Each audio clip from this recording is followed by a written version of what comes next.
Abre aspas, o primeiro jornal multidigital do eixo SP-Rio.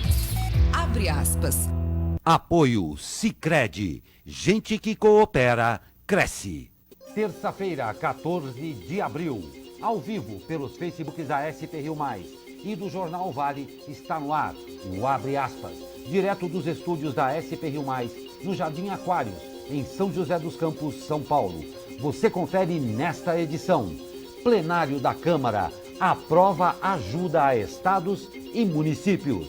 OMS diz que coronavírus é 10 vezes mais letal que H1N1. Brasil tem 23.430 casos confirmados e 1.328 mortes pela doença. Monitoramento mostra alta de isolamento no Vale do Paraíba. UPA Central de Caraguatatuba será exclusiva para pacientes com coronavírus. Vacinação contra a gripe em São José dos Campos é retomada hoje. Essas e muito mais notícias na edição do Abre Aspas desta terça-feira, logo após o comercial. Fique com a gente.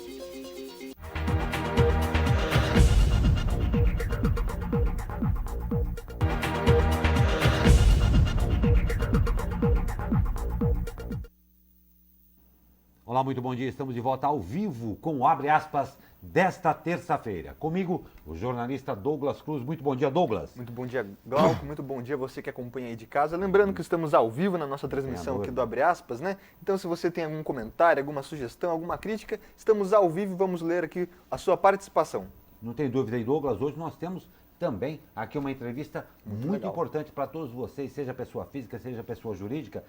De volta aqui conosco a contadora Ivana Miranda, e nós vamos aí dar uma passada por tudo isso que está acontecendo, aí dar uma atualizada a você, que claro, um momento até meio confuso para os contadores, imagine para a gente. Então aí, no nosso segundo bloco, nós vamos conversar mais uma vez com Ivana Miranda. Fique atento aí, você pode tirar também as suas dúvidas por aqui, pelo Abre Aspas, tá? Vamos às notícias de hoje.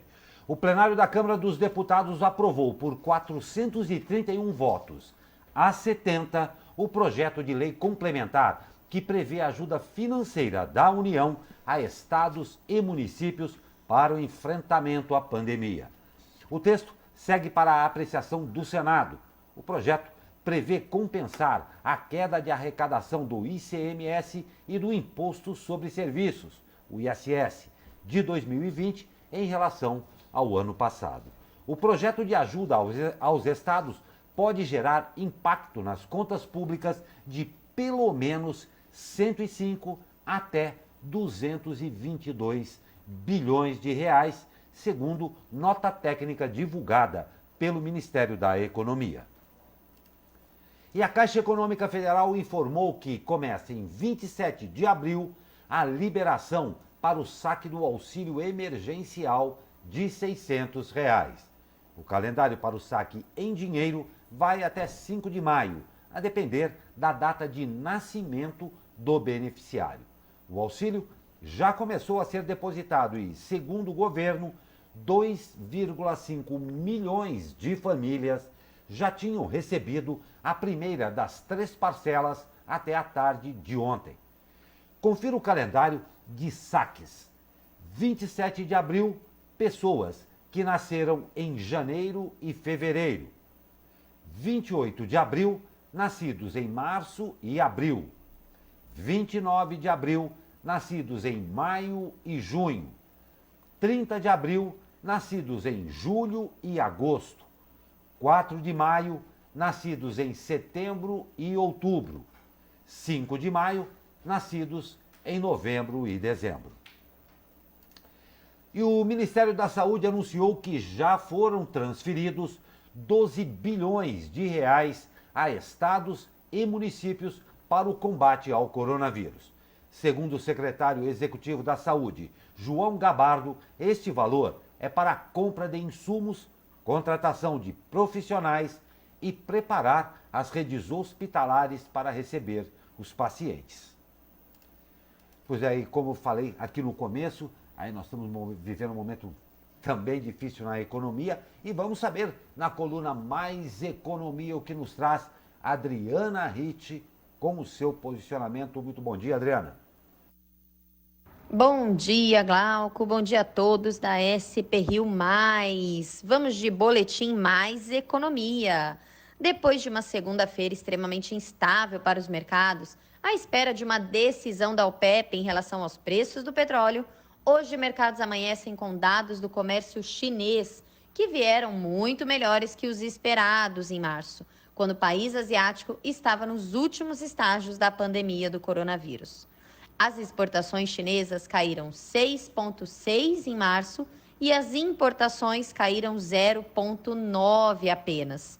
Economistas entrevistados pela Reuters projetavam quedas de 14% e 9,5%, respectivamente.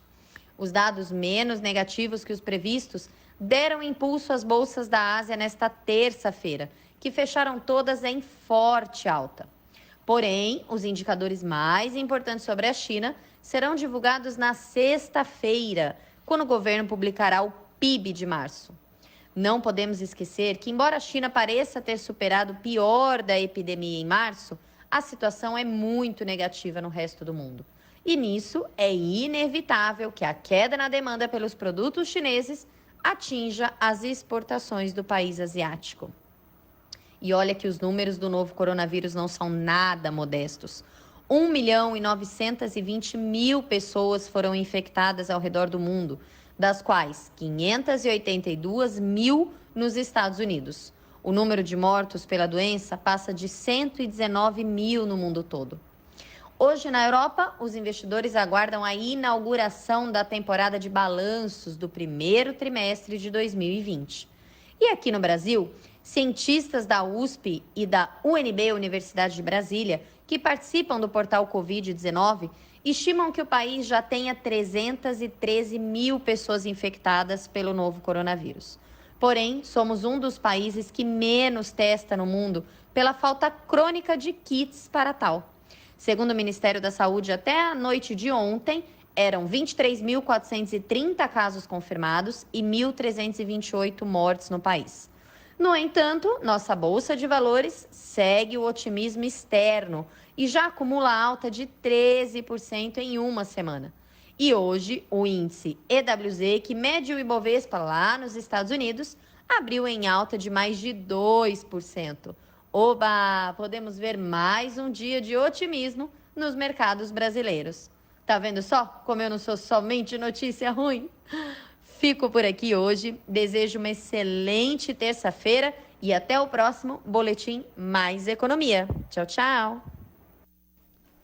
Obrigado, Adriana Hit. Bacana a gente sentir essa empolgação, né, Douglas? Ela está com uma vibração boa e é isso mesmo.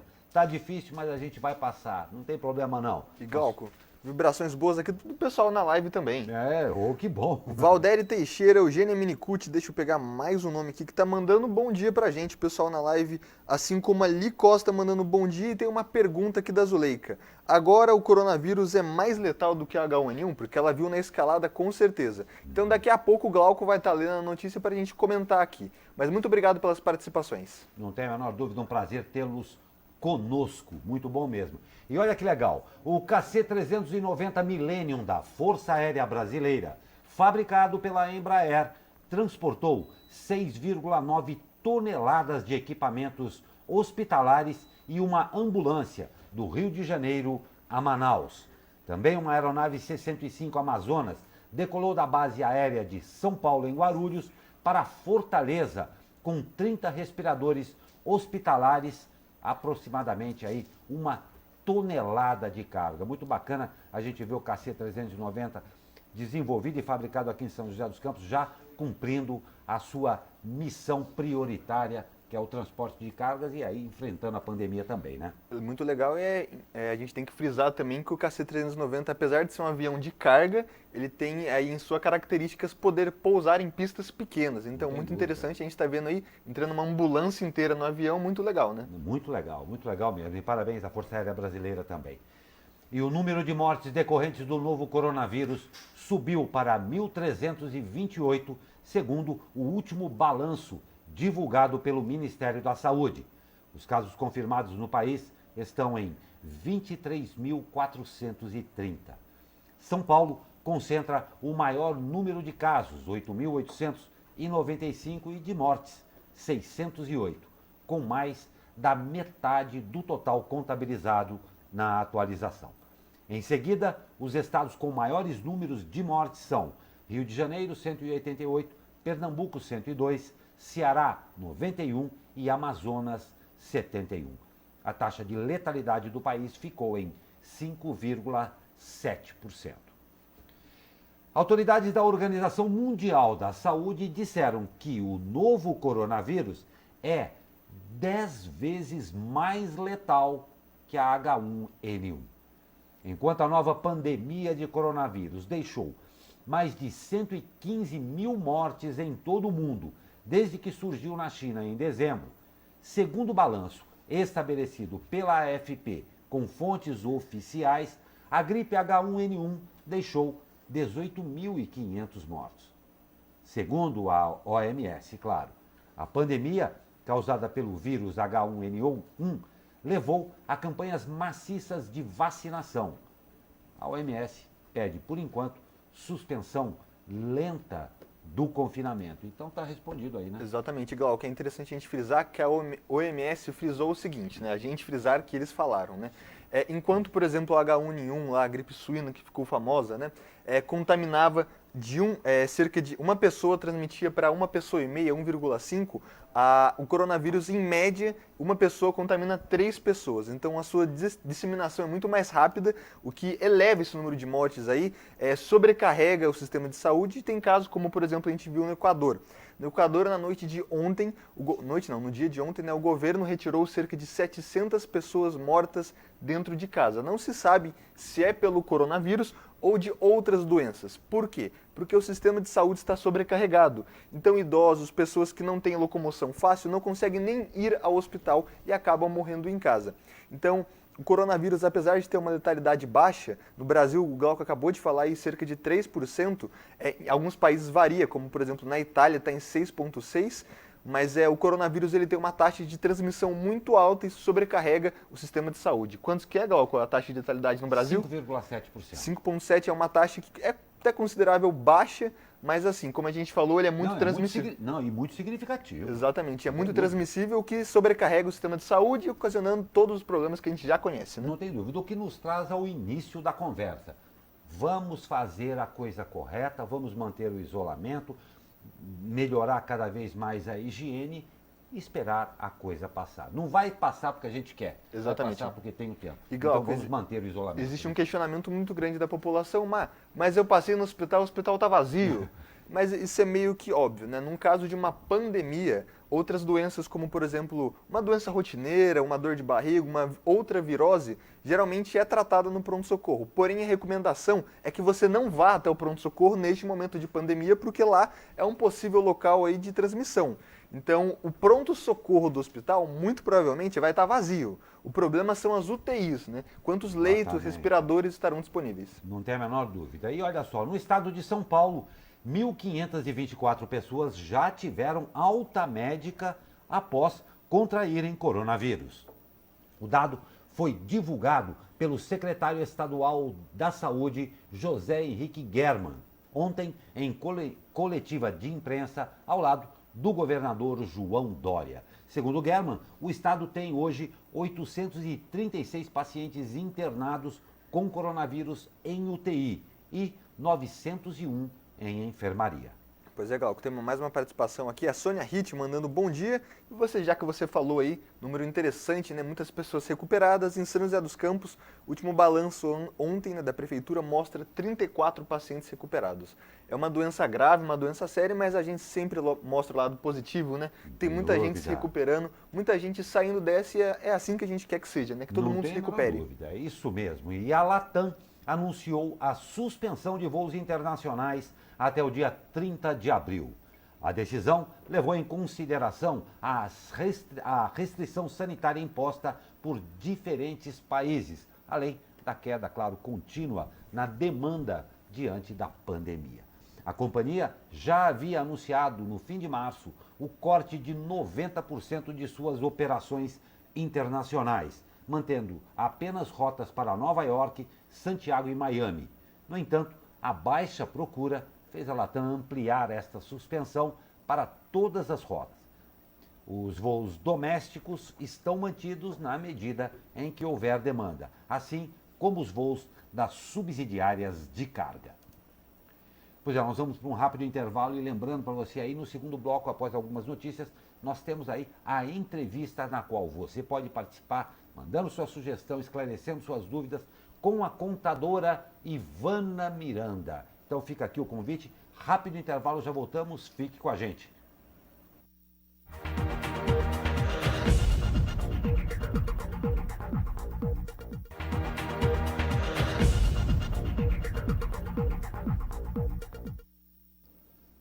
Nove horas e 57 minutos, estamos de volta com o Abre Aspas desta terça-feira. E a Prefeitura de São José dos Campos retomou a vacinação contra a gripe hoje.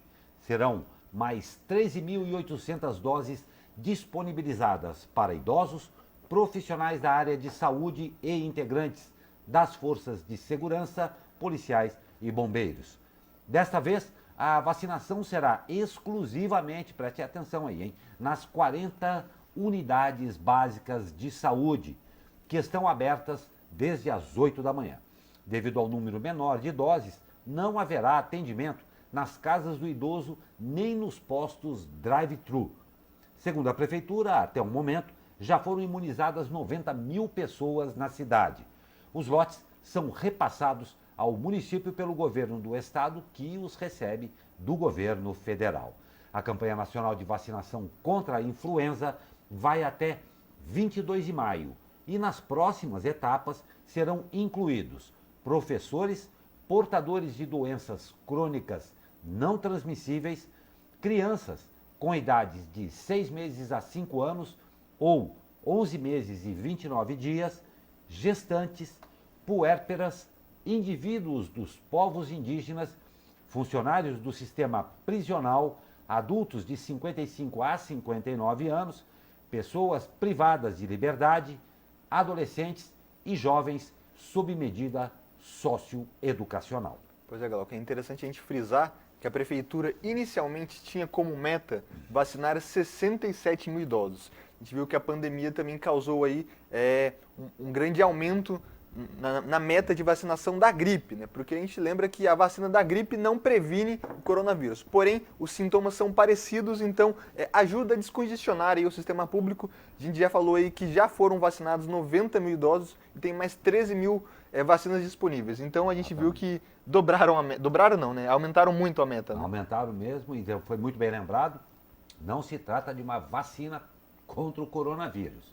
É contra a gripe. E importantíssimo, porque em caso eles dão até um papelzinho lá que você tomou a vacina. Em caso de você precisar de uma internação, ser avisado que você tomou a vacina acelera aí o diagnóstico. Então, muito importante mesmo.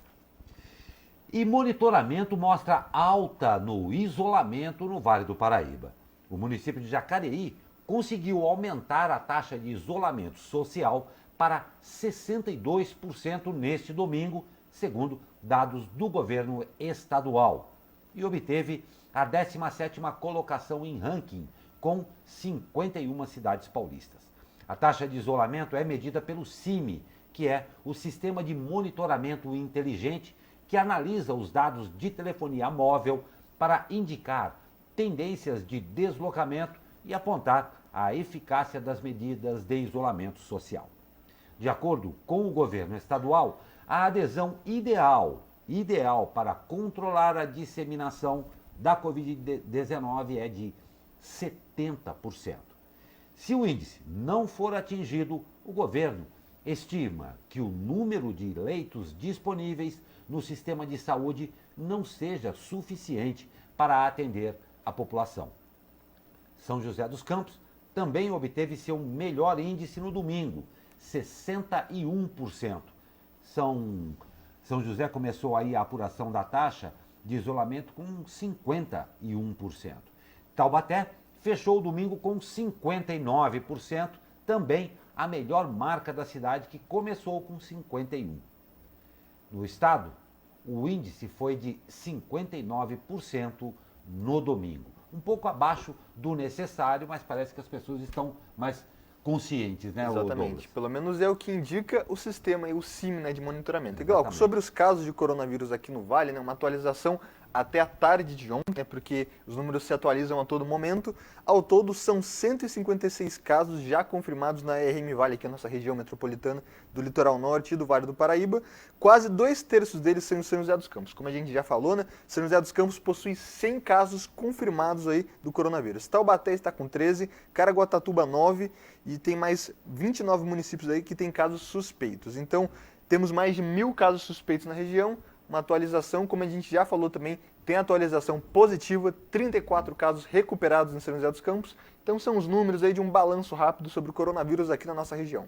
É isso aí. E o presidente Jair Bolsonaro vetou a geolocalização da população por celular no governo federal. No fim de março, as operadoras de telecomunicações ofereceram ao Ministério de Ciência, Tecnologia, Inovações e Comunicações um mapa de calor para mostrar a geolocalização da população, assim como está sendo usado no estado de São Paulo. No entanto, o presidente Jair Bolsonaro, que na ocasião havia determinado prudência no compartilhamento dos dados, agora vetou o uso das informações em âmbito nacional. Segundo as empresas, a geolocalização está sendo usada como medida no combate à Covid-19, pois possibilita identificar como se desloca a população, se há multidões e situações de risco de contaminação pelo vírus. O ministro Marcos Pontes chegou a gravar um vídeo anunciando a implantação do sistema nesta semana. No sábado, Bolsonaro ligou para Pontes mandando suspender tudo. O presidente alegou que há riscos para a privacidade do cidadão e que a presidência precisa estudar melhor o tema, apesar de um parecer favorável da Advocacia Geral da União. O ministro ressaltou, no entanto, que os estados têm autonomia e podem ter acordos diretos com as operadoras. Pois é, Gal, com uma decisão inesperada, porque num primeiro momento, antes dos estados, a posição era completamente favorável, até com o ministro divulgando.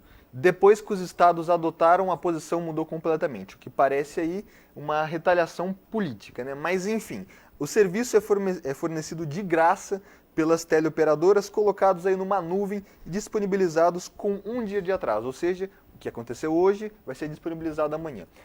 Depois da pandemia, né, Gal, o que a gente espera é que esse serviço possa ser usado para outros casos aí de geolocalização, porque a gente sabe que aqui no Brasil a gente tem muitos problemas relacionados à geolocalização, como, por exemplo, densidade demográfica, pesquisas como o do censo que foram canceladas esse ano. Então é um avanço em alguns dados, principalmente nos dados demográficos, e a gente espera que depois da pandemia isso possa ser usado também de graça aí para outros meios, né? Pois então, como a gente insiste em dizer, né, Douglas, nós queremos e insistimos em ver o lado cheio do copo. Vamos ficar atentos também à quantidade de coisas que já existiam, que poderiam ter uma utilização com um retorno à população aí muito interessante e que simplesmente não eram utilizadas em função de que não existia uma emergência.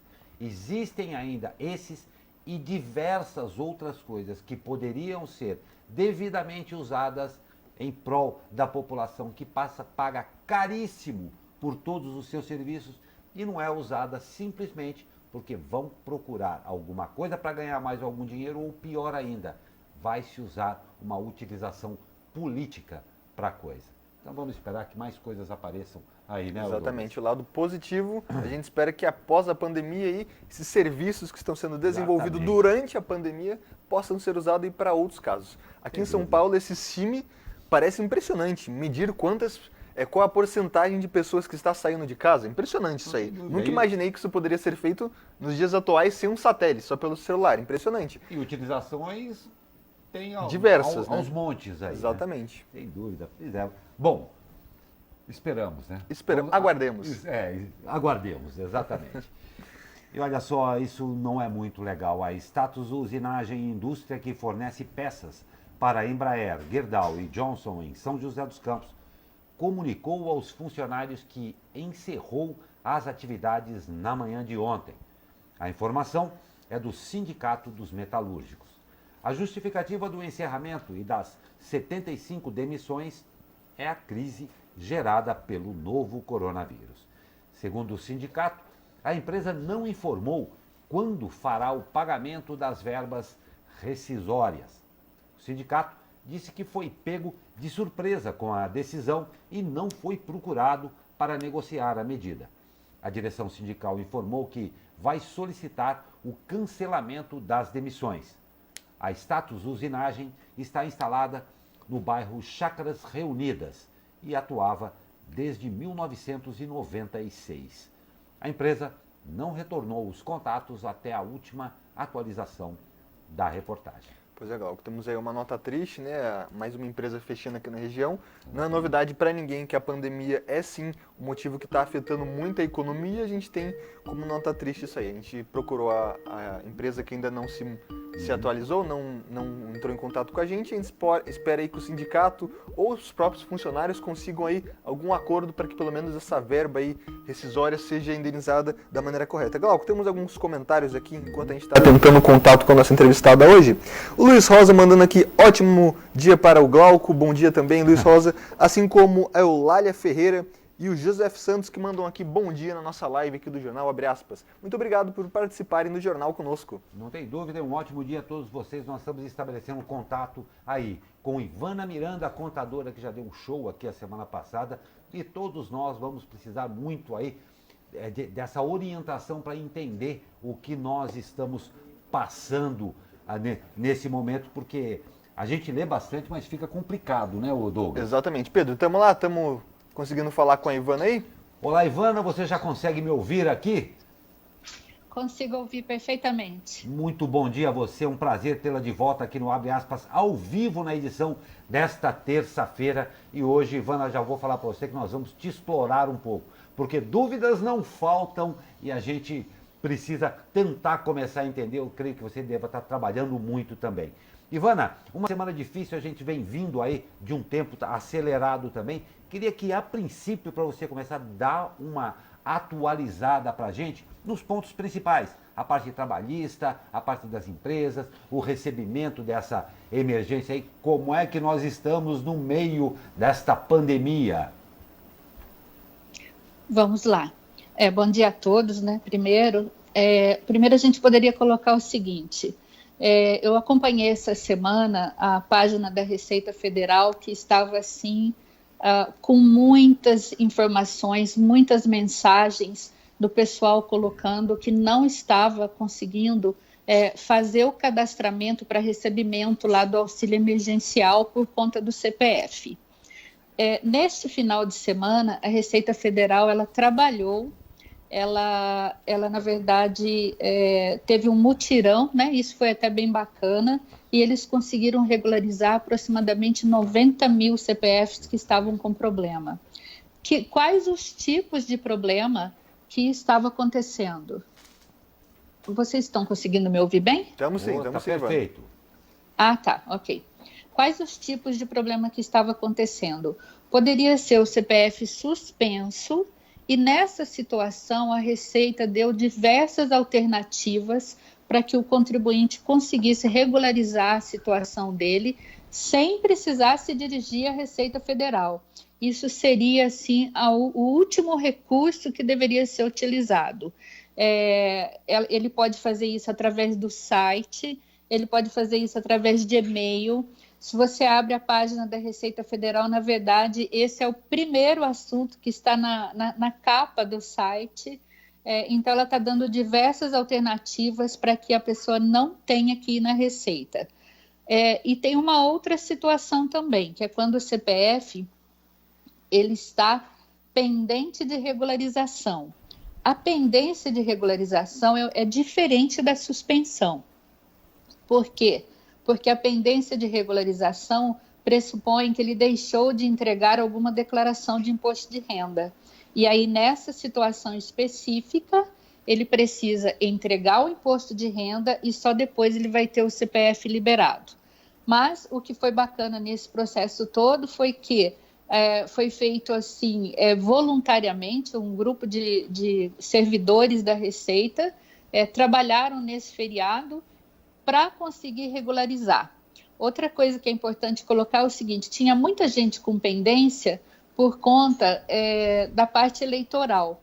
Isso não vai mais ser necessário fazer nada. A própria Receita resolveu liberar todos esses CPFs de forma que a pessoa consiga fazer o seu cadastramento e receber o auxílio emergencial sem precisar tomar nenhuma atitude. Ô, Ivana, desculpe te interromper rapidinho, aqui com relação ao CPF aí também, existia anteriormente uma taxa referente à regularização disso aí, e dado o momento, parece que o governo também tirou essa taxa, se não me engano era R$ 7,00, é isso mesmo? Esses R$ 7,00, ele permanece para quem faz a regularização no banco ou na Caixa. Se você faz isso diretamente na Receita ou pelo site, não tem taxa nenhuma. Já também para evitar aglomeração e tudo mais, que as pessoas tenham que ir à Caixa ou qualquer coisa, né? Perfeito. Exato, para evitar aglomeração, então tem diversas alternativas que ele pode se utilizar sem precisar ir até a Receita. Isso seria uma última alternativa. Perfeito. Eles estão atendendo por e-mail, por chat, por site, de diversas formas. Ivana, vamos supor que a pessoa fez esse serviço de regularização e ainda aparece um bloqueio lá no CPF, no aplicativo ou no site. O que pode ser? Pode ser, diferentemente da renda que foi recusada, se aparecer um bloqueio no CPF. O que pode estar acontecendo? Como é que essa pessoa faz para se informar? Porque muitas vezes aparece o bloqueio e a pessoa, na dúvida do que fazer, acaba indo à agência, que não é recomendado. Se aparecer lá um bloqueio no CPF, o que ela pode fazer para tentar regularizar isso aí? Então, às vezes a pessoa fica em dúvida do tipo de problema que está acontecendo. O primeiro ponto a ser verificado é justamente se o CPF dela está regular. E aí, como é que ela faz isso? Ela consegue fazer uma consulta no site da Receita Federal. Na primeira página da Receita estão todos os caminhos lá já estabelecidos para facilitar. Ela, fazendo essa consulta, ela vai perceber se o CPF está regular ou não. O que tem acontecido? Às vezes, o CPF está regular.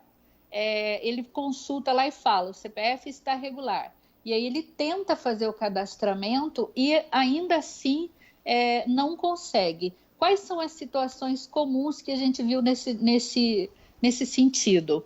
Nós percebemos às vezes que tem uma diferença no nome da mãe, né?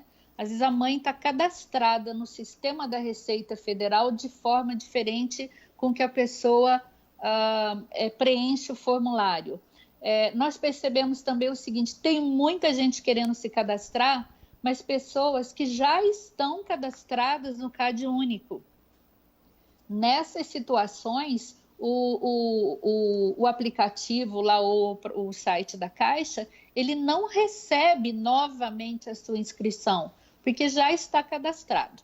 Agora, supondo que ele faça essa verificação e conste que o CPF está irregular, aí ele precisa tomar essas medidas que a gente está dizendo. Normalmente, a irregularidade pode ser por dois motivos. Um, pelo fato de estar suspenso, e no caso de suspensão, você consegue fazer essa regularização pela internet, por e-mail, através do site, ou pendente de regularização, que é uma situação diferente. A pendência significa que ele deixou de entregar o imposto de renda, e aí ele precisa entregar para resolver a situação dele. Então, Ivana, realmente, aí todas as informações estão disponíveis aí também. Ivana, a gente comentava um pouco antes aqui, vamos falar um pouco aí também dos empregadores agora, mas você tocou num ponto muito importante que eu tenho visto pouca informação a respeito, que é no caso das empregadas domésticas, o patrão com relação a isso. Passando agora um pouco para o lado dos empregadores, que também se constitui num problema.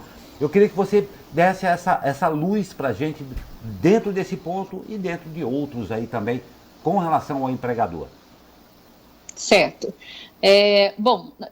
Nós percebemos, tivemos aqui alguns casos de empregadas domésticas que foram colocadas em casa sem nenhum tipo de recurso. É claro que tiveram aquelas pessoas que fizeram alguma coisa e essas estão de parabéns, mas algumas não. Simplesmente acharam assim que era deixar em casa e pronto. E não é assim. O empregador doméstico, ele também pode se utilizar daquela medida provisória que saiu a semana passada, em que ele pode fazer a redução do salário, ou ele pode suspender o contrato de trabalho do empregado doméstico por um período pré-determinado. É permitido que ele faça isso. E aí tem lá todos os passos de como ele faz isso. Ele tem que cadastrar a empregada no site do Ministério do Trabalho e depois ele tem que passar essa informação para o governo via e-social, que é uma coisa que, para quem já está registrado, a pessoa já sabe até fazer. Então, ele informou, a empregada doméstica passa a receber do governo nesse período. O que não pode, de maneira nenhuma, é deixar ela sem recurso. Imaginar assim, que, não, como você não está trabalhando, você não vai receber, e aí ela estando registrada, estando com a carteira registrada, ela não pode se beneficiar do auxílio emergencial, porque isso é só para o informal, e aí a pessoa fica sem recurso. Então, nós tivemos muitos casos de pessoas questionando nesse sentido, e muitos empregadores que ainda não sabem deste recurso. Então, o empregador doméstico, veja só, você pode tomar qualquer atitude para tentar minimizar o seu custo neste momento. Mas isso não significa de maneira nenhuma deixar a empregada sem recurso. Ou você coloca ela de férias, ou você faz uma redução no horário dela e o governo complementa, ou você faz uma suspensão do contrato de trabalho. Em qualquer um desses casos, exceto as férias, né, que seria um custo seu mesmo, nos demais casos, o governo ajuda complementando esse valor. Então, como é que funciona isso? Se você, empregador doméstico, não sabe como faz isso, procure ajuda, procure um contador, ele vai saber te orientar. Você precisa informar isso através do e-social e você precisa cadastrar também o seu funcionário para que ele possa receber.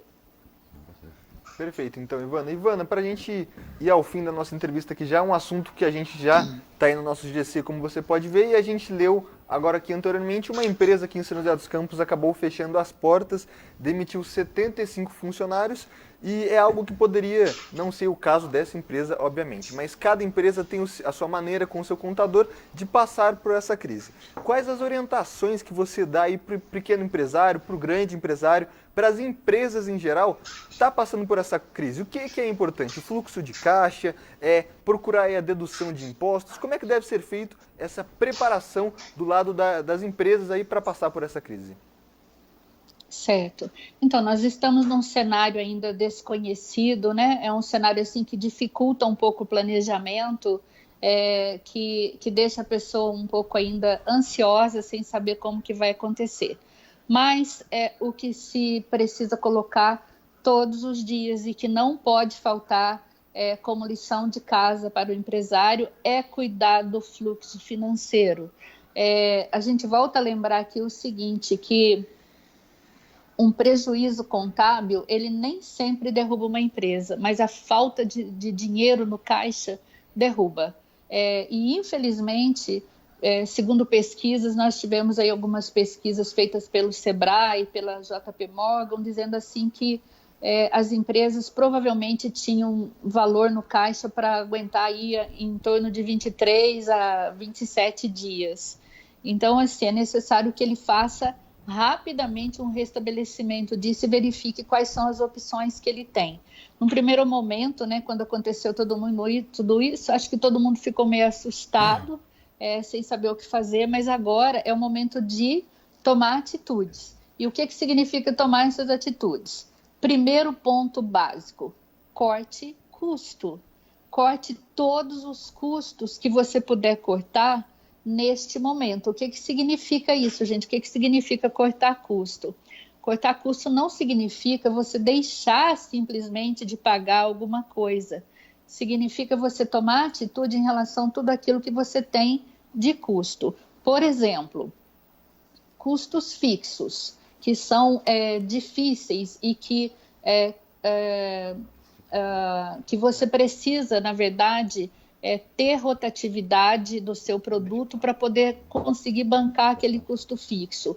O que é um custo fixo hoje? É um aluguel, alguma coisa que você paga mensalmente e que não depende do seu produto especificamente, que não é um custo variável, na verdade. Então, você precisa renegociar. Converse com os fornecedores, tente manter a sua cadeia produtiva, mas renegocie prazo, renegocie forma de fazer tudo isso. Outra coisa, postergue o que for possível. O que é possível postergar? Tem alguma expansão em andamento? Tem algum investimento que está sendo feito? Deixe isso para um segundo momento. Privilegie neste momento o seu fluxo de caixa. Você pode vir a precisar desse valor e não é o momento de fazer nada, tomar nenhuma atitude neste sentido de expandir ou de fazer qualquer coisa agora. Pois o que mais Ivana, que você você falou pode uma fazer? coisa aí que realmente está acontecendo. Assustado estamos todos, né, Ivana? Realmente Estamos todos. Estamos todos. Um momento muito, muito difícil, mas muito interessante tudo isso que você falou, particularmente com relação aí ao fluxo financeiro, com as medidas imediatas que as empresas podem tomar para se garantir num período de crise aí. E, claro, também contar com vocês, que tenho certeza estão com muito trabalho e sendo extremamente requisitados nesse momento, né? Ivana, infelizmente o nosso tempo é um pouco limitado aqui, a gente está indo para o final. Se você quiser deixar mais alguma consideração final aí, a pessoa física, a pessoa jurídica, mas é claro que eu acho que ainda nós vamos falar mais vezes com você, porque você precisa dar uma luz para a gente aqui. Muito obrigado pela sua presença, a palavra é sua. Tá, rapidamente, então vamos colocar aqui o seguinte: postergue todos os impostos que você puder, tem diversas medidas que o governo colocou e que você pode fazer, e por fim, fazendo toda essa parte de redução de custos, inove, pensando que inovar não é simplesmente criar um produto novo, é às vezes fazer a mesma coisa de um jeito diferente. É necessário nesse momento utilizar de todos esses recursos para tentar passar por esse período. Perfeito, Ivana, muito obrigado. E, inclusive, vou pedir sua permissão para incluir aqui no nosso índex de frases, jargões e palavras interessantes, o inove. Eu acho que você o disse muito bem, é um momento em que a inovação pode fazer também toda a diferença de sobrevivência. Ivana, muito obrigado, Exato. Um ótimo dia, uma ótima semana a você e até a próxima. Bom dia, ótima semana. Pois é, Douglas, eu acho que a gente pode incluir esse 9 mesmo, porque vai ser importante, Exatamente, não vai? mas é interessante o que ela falou ali, é uma inovação com os pés no chão, né? Uma inovação que não seja, por exemplo, vou inovar, vou construir um prédio novo, não é isso. Ela explicou muito bem ali, sem grandes obras. Que não é momento para investimento. Exatamente, né? exatamente. Sem momento de investimentos grandes, mas que uma inovação é sim importante para sobreviver nesse momento. Muitos toques aí para quem é empresário, para quem é MEI, para quem é pessoa física, para quem é pessoa jurídica. Pega a caneta, qualquer coisa. Se você não assistiu agora, você pode entrar lá no site da SP Rio Mais, que a entrevista vai estar separada na abinha de entrevista. É muito legal, né, Glauco? Não tem a menor dúvida. Aí nós vamos para um rápido comercial e deixar uma mensagem para você. Inove com os pés no chão, segundo o jornalista Douglas Cruz. Rápido intervalo e já voltamos. Fique com a gente.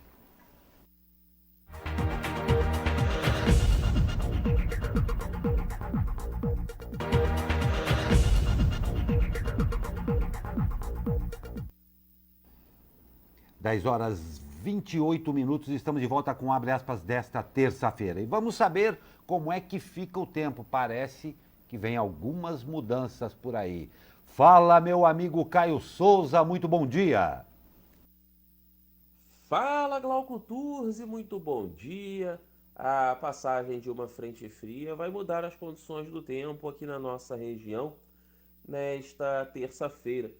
O dia ainda terá sol em todas as cidades, né, aqui da região, mas a partir daí do início para o final da tarde, nós teremos um aumento gradual da nebulosidade e da intensidade dos ventos. Atenção ao litoral, pois lá sim os ventos podem soprar com uma intensidade um pouco maior e provocar alguns transtornos, né? As temperaturas ficarão estáveis com relação ao dia de ontem, máxima de 20, 25 graus no Vale do Paraíba e no litoral, 24 em São Paulo e 20 na Serra da Mantiqueira. Também lá para o final da tarde podem acontecer pancadas de chuva de caráter rápido e isolado. A quarta-feira deverá ter mais nebulosidade e chuva fraca, principalmente ao longo da madrugada e da manhã. As temperaturas ficarão ligeiramente mais baixas, aí na casa dos 24, 25 graus no Vale do Paraíba, por exemplo. Mesmo situação para quinta-feira. As temperaturas só devem cair mesmo lá para sexta-feira, onde a mínima deve girar aí na casa dos 21 graus no Vale do Paraíba, por exemplo. Caio Souza, direto da sala de operações do Tempo Vale, para o jornal Abre Aspas. Muito obrigado, Caio Souza. Um grande abraço a você, a todos aí do Tempo Vale. Realmente parece que tem que tomar cuidado, porque o friozinho está chegando. Os ares de outono já estão dando a graça aqui com um céu maravilhoso. Quando puder, olhe para o céu que está muito bonito. E olha só, o presidente da Federação Paulista de Futebol, Reinaldo Carneiro Bastos, descartou possibilidade de encerrar os campeonatos da série A1, A2 e A3 sem conclusão. Segundo o presidente, não existe a possibilidade de que os torneios não tenham campeões por asteriscos e acesso de divisão com a primeira fase sem terminar. De acordo com o presidente, os torneios ainda não têm previsão de quando serão retomados. A Série A1 do Paulista, por exemplo, tinha 2 rodadas pela frente. A Série A2, já na Série A2, o maior interessado em acesso automático é o Taubaté. O Burro da Central está atualmente na 2ª posição, atrás do São Bernardo.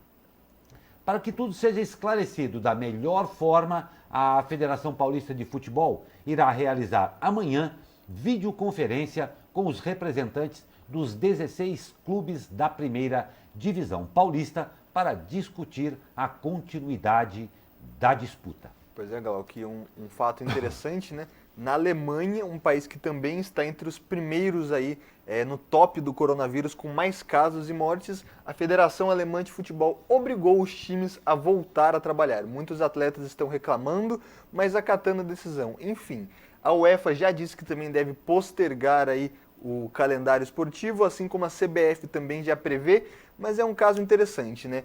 E se volta o futebol sem público, com o estádio fechado, a arrecadação cai. Como é que os clubes vão fazer para se manter? É mais uma novela que a gente vai ter que esperar os próximos capítulos aí. E não faltam novelas, hein? Exatamente. Não faltam novelas.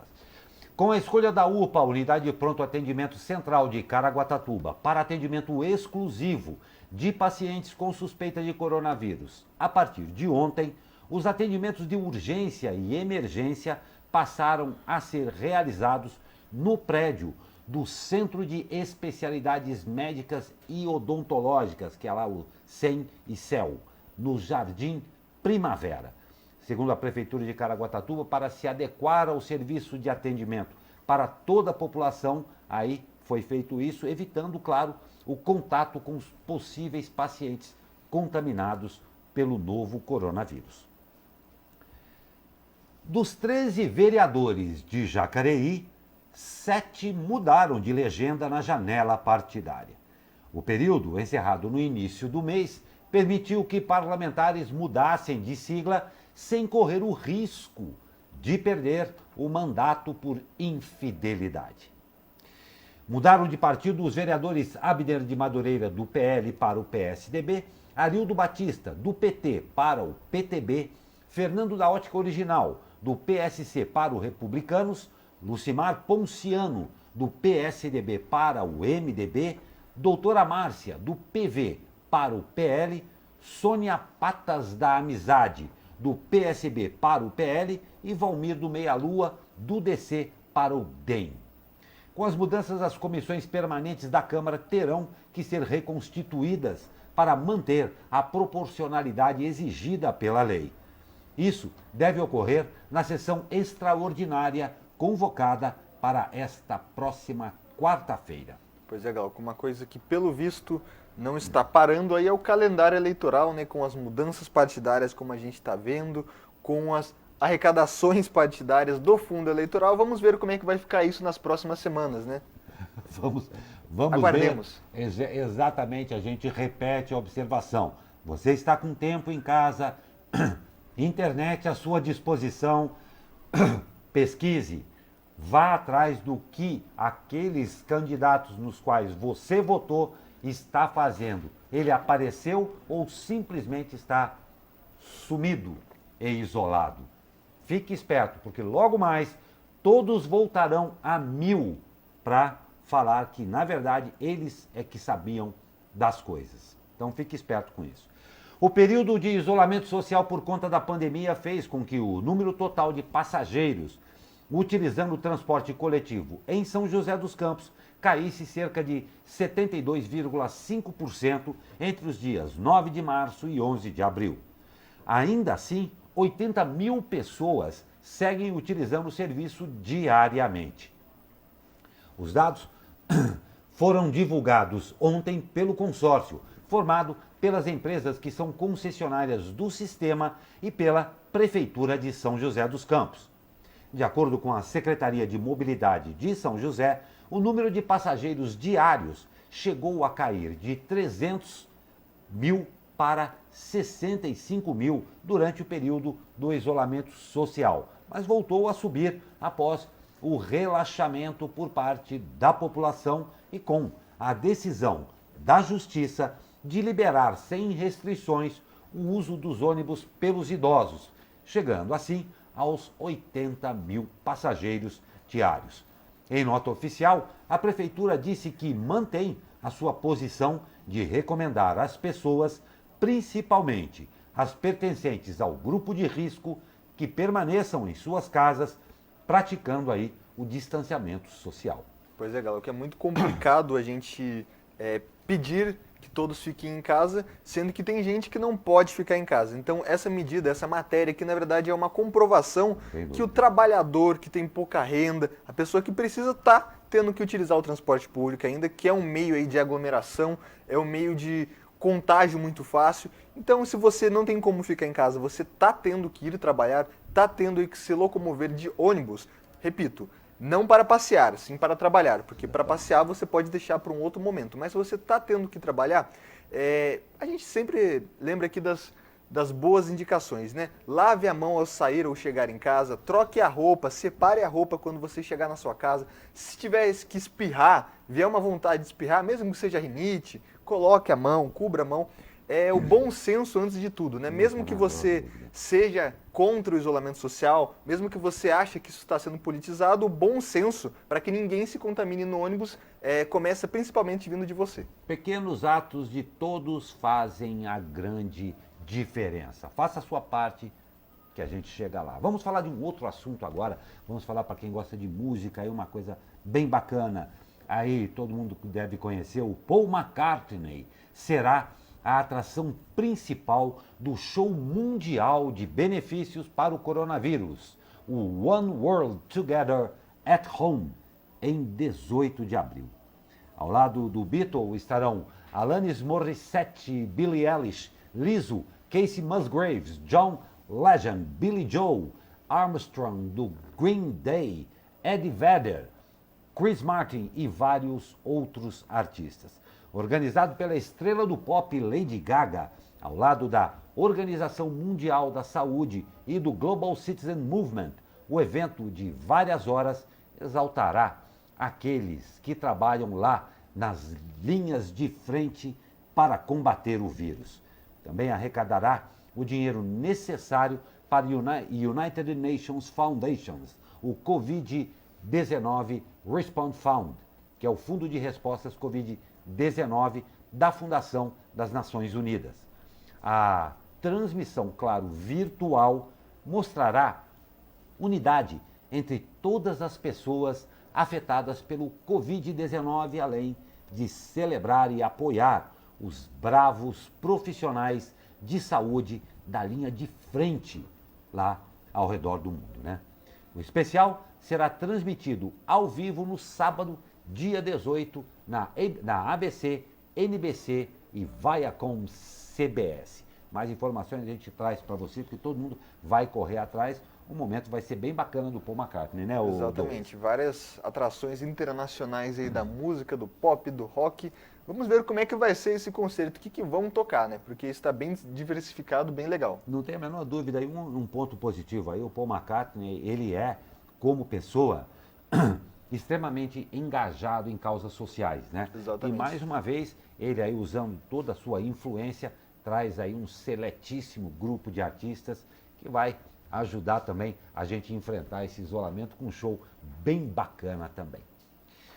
E para encerrar essa edição, aqui nós temos uma nota triste também falando de música. O cantor e compositor Moraes Moreira morreu na madrugada de ontem aos 72 anos em casa, no bairro da Gávea, no Rio de Janeiro. Conforme a assessoria do artista, ele morreu por volta das 6 horas da manhã depois de sofrer um infarto agudo do miocárdio. Conforme matéria do G1, Antônio Carlos Moreira Pires nasceu em Ituaçu, no interior da Bahia, em 8 de julho de 47. Começou tocando sanfona de 12 baixos em festas de São João e outros eventos na cidade. Na adolescência, aprendeu a tocar violão enquanto fazia curso de ciências em Caculé, região sudoeste da Bahia. Isso lá nos idos de 1967. Já nos últimos anos, Moraes Moreira se envolveu em shows, reunião dos novos baianos e trabalho solo. O artista também se dedicou a trabalhos com o filho. No total, lançou mais de 60 discos, entre a carreira solo, Novos Baianos, Trio Elétrico, Dodô e Osmar, além da parceria com o guitarrista Pepeu Gomes.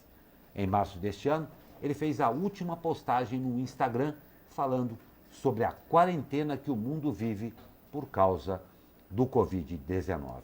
E nós encerramos hoje, o Abre Aspas de hoje, numa singela homenagem aí a Moraes Moreira.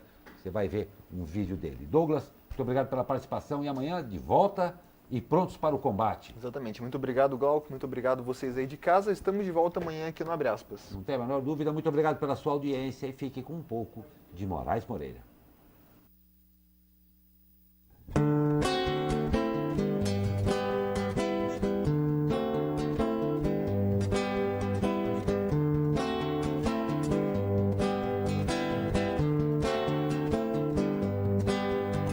Enquanto eu corria, assim eu ia lhe chamar. Enquanto corria a barca, lhe chamar.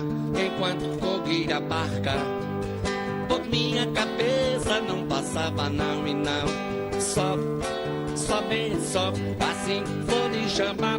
Assim você vai ser. Somente só, assim vou lhe chamar. Assim você vai ser. Enquanto eu corria, assim eu ia lhe chamar. Enquanto corria a barca, lhe chamar. Enquanto corria a barca, por minha cabeça não passava não e não. Somente só, assim vou lhe chamar. Assim você vai ser. Somente só, assim vou lhe chamar. Assim você vai ser.